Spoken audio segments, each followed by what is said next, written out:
PSSI kena sanksi FIFA. Hukuman tersebut pun bakal membuat timnas Indonesia alami kerugian jelang melawan timnas China dalam lanjutan kualifikasi Piala Dunia 2026 zona Asia.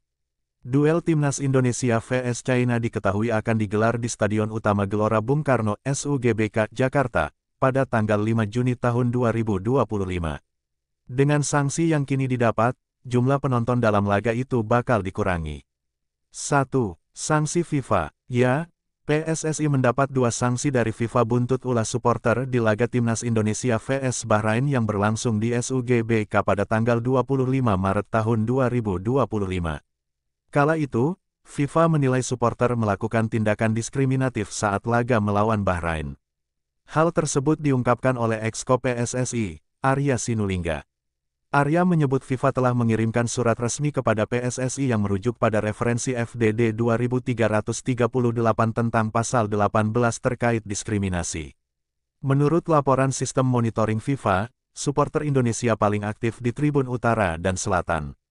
Insiden diskriminasi terjadi pada menit ke-80 di sektor 19.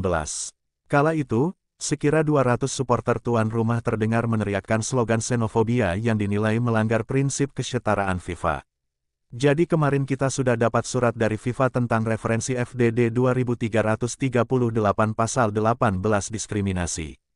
Keputusan dari FIFA bahwa PSSI harus bertanggung jawab terhadap perilaku diskriminatif supporter pada saat Indonesia melawan Bahrain yang dimainkan tanggal 25 Maret tahun 2025, kata Arya.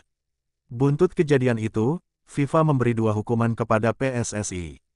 Sanksi itu berupa denda sebesar Rp400 juta dan pengurangan jumlah penonton. 2. Kerugian untuk timnas Indonesia jelang lawan China. Hukuman ini pun jadi kerugian timnas Indonesia yang akan segera berlaga melawan China. Laga ke-9 Grup C babak ketiga kualifikasi Piala Dunia 2026 itu diketahui akan digelar di SUGBK pada tanggal 5 Juni tahun 2025. Kerugian muncul karena adanya pengurangan jumlah penonton. Pembatasan penonton yang diterapkan FIFA sebesar 15% dari total kapasitas stadion. Hal ini terutama akan terjadi di tribun belakang gawang, yaitu Tribun Utara dan Selatan. Akan tetapi, FIFA memberikan opsi lain. Kursi-kursi yang ditutup itu masih boleh diisi, asalkan diberikan kepada komunitas khusus, seperti kelompok anti-diskriminasi, pelajar, perempuan, atau keluarga. Namun, mereka harus membawa spanduk bertema anti-diskriminasi. FIFA juga meminta PSSI menyusun rencana tempat duduk secara detail dan mengirimkannya 10 hari sebelum laga. Selain itu, PSSI diminta membuat rencana komprehensif untuk melawan tindakan diskriminasi di sepak bola nasional. Kemudian yang kedua, PSSI diperintahkan FIFA untuk memainkan pertandingan berikutnya dengan jumlah penonton terbatas. Dengan menutup sekitar 15% kursi tersedia. Ini terutama di tribun di belakang gawang. Artinya yang di utara dan selatan. Kita harus memberikan plan kepada FIFA soal rencana tempat duduk 10 hari sebelum pertandingan, ucap Arya Sinulinga, dikutip dari keterangan yang diterima Okezone, Minggu, tanggal 11 Mei tahun 2025. Ini adalah hal berat bagi kita. FIFA punya prinsip kesetaraan, kemanusiaan, dan saling menghargai. Tidak boleh ada hate speech, ujaran kebencian, rasisme, atau xenofobia.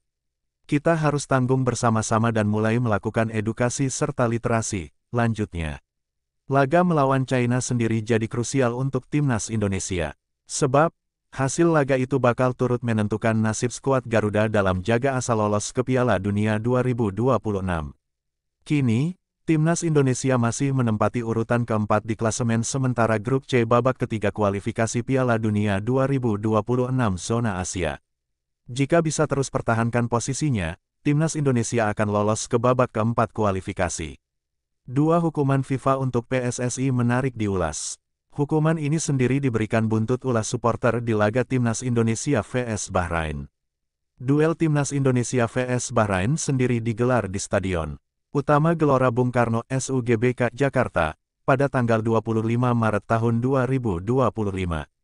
Pertemuan kedua tim tersaji dalam matchday ke-8 Grup C babak ketiga kualifikasi Piala Dunia 2026 zona Asia. Hukuman FIFA untuk PSSI. Ya, Persatuan Sepak Bola Seluruh Indonesia (PSSI) dapat sanksi dari Federasi Sepak Bola Dunia (FIFA) yang berisi sanksi tegas. Ada dua hukuman berat yang diberikan kepada Indonesia. Pertama, FIFA memberi hukuman berupa denda sebesar 400 juta rupiah. Kedua, FIFA juga menghukum Indonesia berupa pengurangan jumlah penonton. Untuk sanksi kedua, pembatasan penonton diterapkan FIFA sebesar 15% dari total kapasitas stadion. Hal ini terutama akan terjadi di tribun belakang gawang, yaitu tribun utara dan selatan. Akibatnya, yang pertama, PSSI didenda hampir 1,5 miliar, yakni hampir 400 juta rupiah lebih, kata Arya dikutip dari rilis PSSI, Minggu tanggal 11 Mei tahun 2025. Kemudian yang kedua, PSSI diperintahkan FIFA untuk memainkan pertandingan berikutnya dengan jumlah penonton terbatas. Dengan menutup sekitar 15% kursi tersedia. Ini terutama di tribun di belakang gawang. Artinya yang di utara dan selatan. Kita harus memberikan plan kepada FIFA soal rencana tempat duduk 10 hari sebelum pertandingan, lanjutnya.